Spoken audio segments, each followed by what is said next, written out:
Depuis quelques années déjà, Bill Gates achète des terres aux États-Unis. Mais que compte-t-il faire avec? Vous, si vous étiez le troisième homme le plus riche au monde, et que vous vous mettiez à acheter petit à petit toutes les terres de votre pays, pourquoi le feriez-vous? Serait-ce par philanthropie, par écologie et par bienveillance? Ou pensez-vous que Bill Gates puisse avoir un autre objectif, plus caché? Eric O'Keefe s'est penché sur la question lors de l'achat de 14 500 hectares par Bill Gates. Et si vous voulez connaître les résultats de cette enquête, vous devez continuer à regarder cette vidéo. Bonjour, je suis François Xavier et aujourd'hui, je vais vous parler de Bill Gates, qui est devenu le plus grand propriétaire terrien aux USA. Bill Gates est riche. Il est même très riche. Et s'il veut continuer à être aussi riche, il ne peut pas dépenser son argent n'importe comment. D'ailleurs, Bill Gates est ce qu'on appelle en anglais un techie, un amateur de technologie.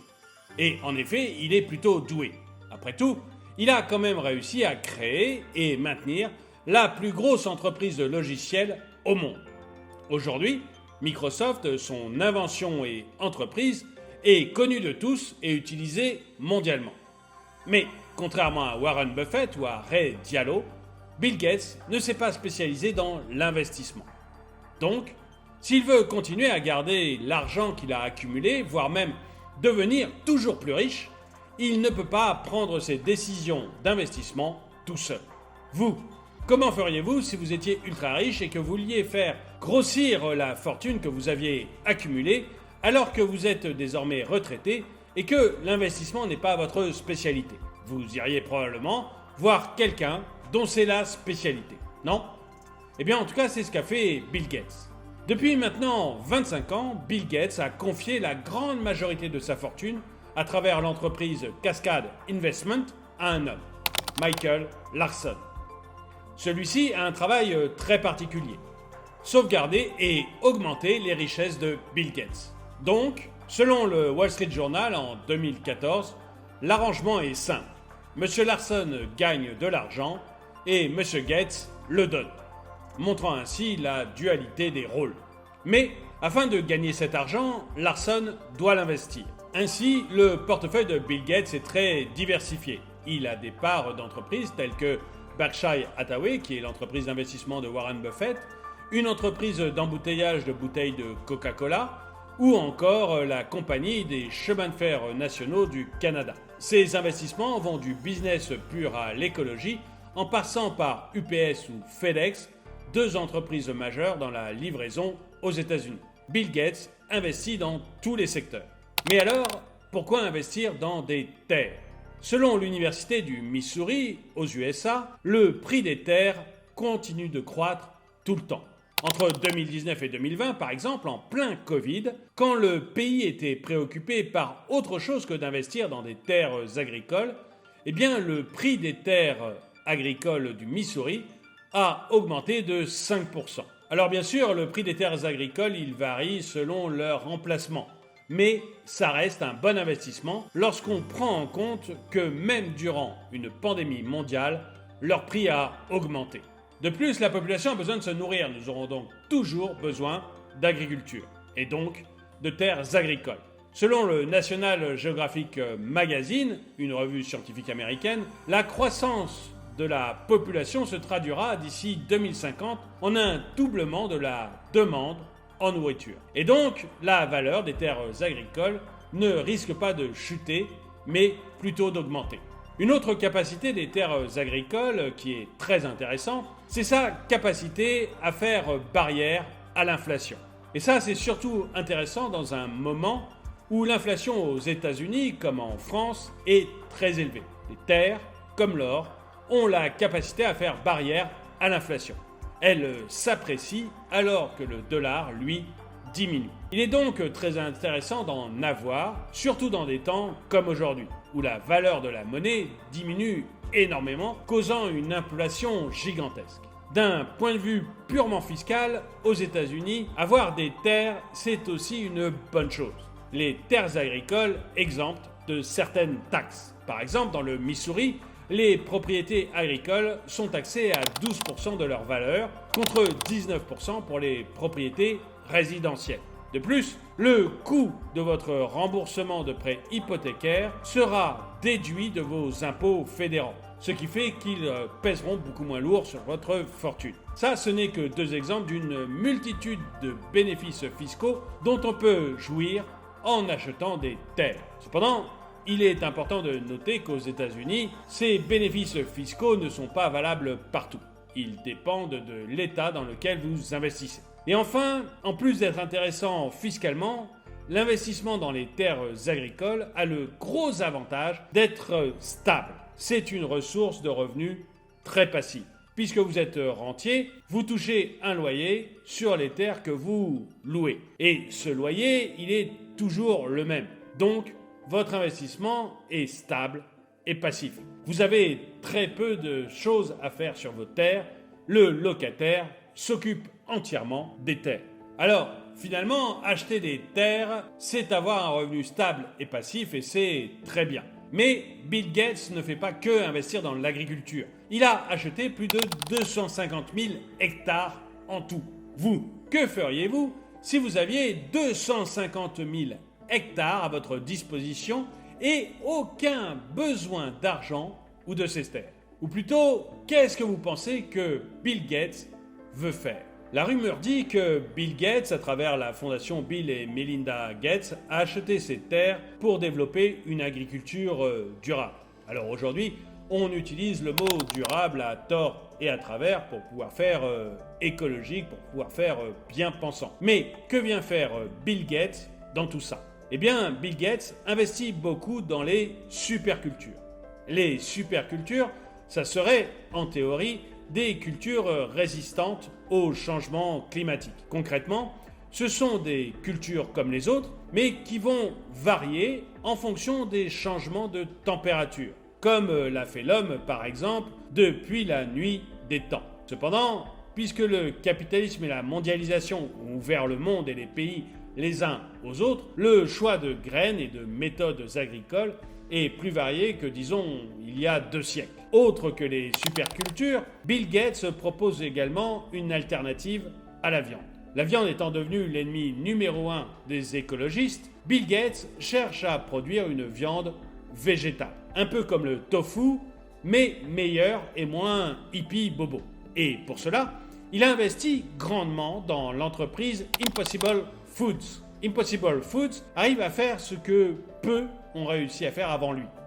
Être plus hippie bobo que le tofu.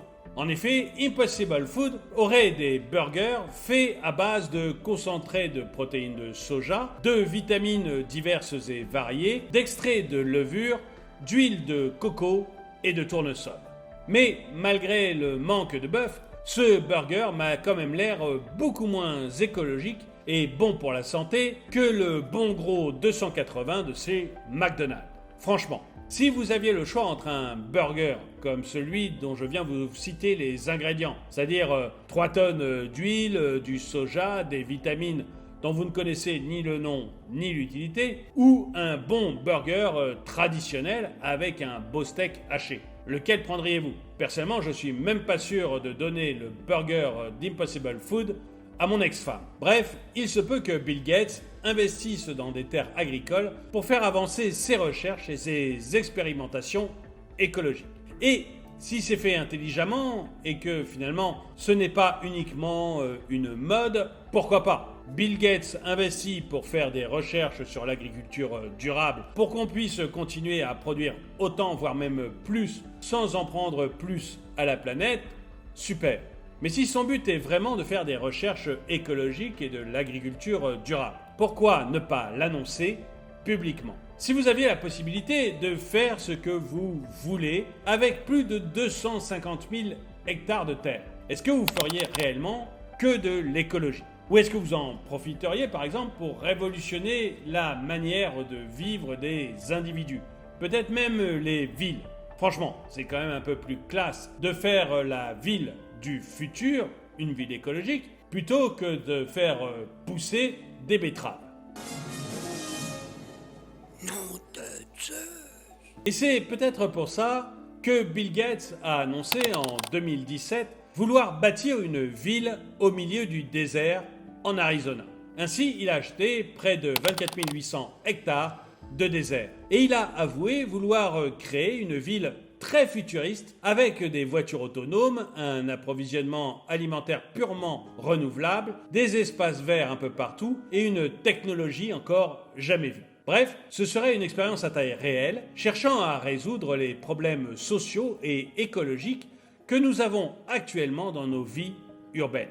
Avec plus de 80 000 logements, de nombreuses écoles, des bureaux, des magasins, ce petit boujou a été baptisé Belmont.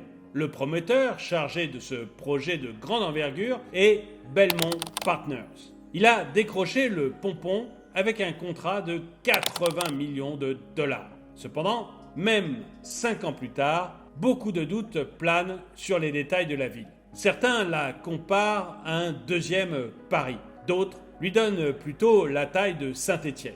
Mais si Bill Gates a jugé bon d'y investir plus d'une centaine de millions de dollars, le plan doit être bien réfléchi. Ou alors il est devenu tellement riche qu'il a complètement perdu toute notion de l'argent. Mais je n'y crois pas trop.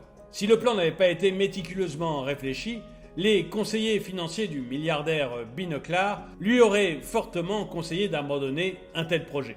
Toujours est-il que certaines personnes critiquent beaucoup la ville qu'essayent de vendre Bill Gates et Belmont Parker. Par exemple, l'écrivain financier de Slate, Henry Grabar, a avoué que la ville de Gates n'est pour l'instant ni une ville ni intelligente. Et que Bill Gates, le fondateur de Microsoft, ne semblait pas très impliqué, en tout cas pas de manière significative, dans le projet. Ce qui est sûr, c'est que peu importe le niveau de ville ou d'intelligence qu'aura Belmont dans le futur, aujourd'hui, la ville n'est pas du tout achevée. Et loin de là. Mais en même temps, est-ce vraiment étonnant pour une ville entière de ne pas être construite en seulement 5 ans ? Après tout, des villes de grande taille telles que Paris ou des villes plus petites comme Saint-Étienne prennent des centaines d'années à se construire. C'est d'ailleurs ce qui fait leur attrait. Si l'on prend Paris, par exemple, il est évident que, en passant d'un arrondissement à l'autre, les influences architecturales amenées par les mœurs des différentes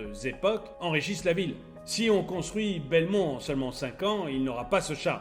Mais si Bill Gates achète autant de terres agricoles ou non agricoles aux États-Unis, tellement de terres qu'il est devenu le premier propriétaire terrien des États-Unis, il y a peut-être une autre raison. Depuis qu'il est à la retraite en 2008, Bill Gates dit qu'il investit énormément de sa fortune au service des pauvres et de l'environnement.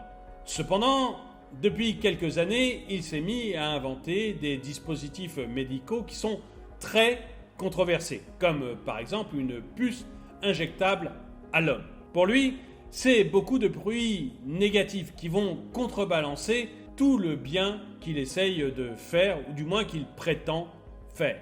Et si finalement tout ça, c'était pas juste pour se racheter aux yeux de la population, pour faire remonter sa réputation qui est, depuis la pandémie mondiale de Covid-19, au plus bas. Les achats ne seraient finalement pas des investissements, comme j'ai pu le dire en début de vidéo, mais des actes humanitaires visant à combattre le changement climatique. Dans ce cas, une ville expérimentale, des champs permettant de mettre en place des cultures écologiques seraient compréhensibles. Mais est-ce éthique ? Bref, bien que plusieurs théories et spéculations tournent autour de ce que veut faire Bill Gates de toutes ces terres, personne ne connaît l'entière vérité. Achète-t-il ces terres pour les revenus supplémentaires qu'elles apportent, pour la stabilité de leur valeur ou par philanthropie? A-t-il des intentions bienveillantes ou pas? Veut-il réellement créer une ville du futur? Est-ce qu'il cherche à rendre l'Amérique plus écologique? Ou bien n'est-ce qu'une façade? Personne ne le sait. Et j'aimerais bien avoir votre avis là-dessus dans les commentaires. Vous, que pensez-vous que Bill Gates cherche à créer ou à faire avec ces terres? Le fait-il pour les bénéfices de l'argent ou par amour de l'homme? Y a-t-il une bonne ou alors de mauvaises intentions? Donnez-moi votre avis dans les commentaires. En attendant, merci d'avoir regardé cette vidéo, mettez-lui un pouce vers le haut, commentez-la, partagez-la. Merci à tous ceux qui soutiennent la chaîne et je vous dis à très bientôt.